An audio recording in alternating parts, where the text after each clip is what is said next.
দিন এই জিলহজ মাসের প্রথম 10 দিন, তাই বেশি বেশি সিয়াম রাখার চেষ্টা করবেন। আর যদি না পারেন, একটা সিয়াম যেন ছুটে না যায়, সেটা হলো আরাফার দিনের সিয়াম। সেটা হচ্ছে আরাফার দিনের সিয়াম। কাতাদা রাদিয়াল্লাহু তাআলা আনহু বলেন,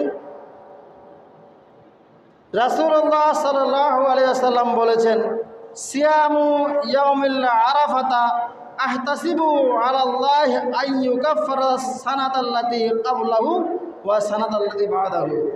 যে ব্যক্তি আরাফার দিনের একটি সিয়াম রাখে, তার বিগত দিনের বিগত এক বছরের গুনাহ ক্ষমা হয়ে যাবে, আগামী 1 বছরের গুনাহ ক্ষমা হয়ে যাবে। সুবহানাল্লাহ।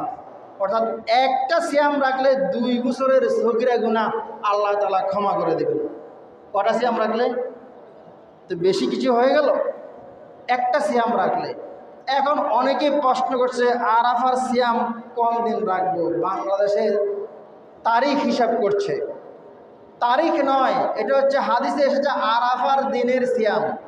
যেই দিন হাজিরা আরাফার ময়দানে উপস্থিত হয়, আরাফার দিবস, যেই দিন হাজিরা আরাফার ময়দানে উপস্থিত হয়, যেটাকে আমরা হজ্জের দিন বলি। আরাফার দিনে হাজিরা আরাফার ময়দানে যখন একত্রিত হয়, উপস্থিত হয়, ওই আরাফার ময়দানে যারা আছে তারা সিয়াম রাখবে না। কিন্তু আরাফার বাহিরে যারা আছে, সারা পৃথিবীর মানুষ একদিন সিয়াম রাখবে, একই দিনে সিয়াম, সেটা হলো আরাফার দিনের সিয়াম। সারা পৃথিবীর মানুষ একই দিনে সিয়াম রাখে, সেটা হলো আরাফার দিনের সিয়াম। কেন? আরাফার দিন বারবার নয়। অন্য কোনো দেশে আর আরাফার ময়দান নেই। একই জায়গা মক্কাতে আরাফার ময়দান রয়েছে, আরাফার ময়দানে সিয়াম রাখবে। আরাফার ময়দানে হাজিরা একত্রিত হলে ওইখানে সিয়াম রাখবে বহির্বিশ্বে যারা আছে।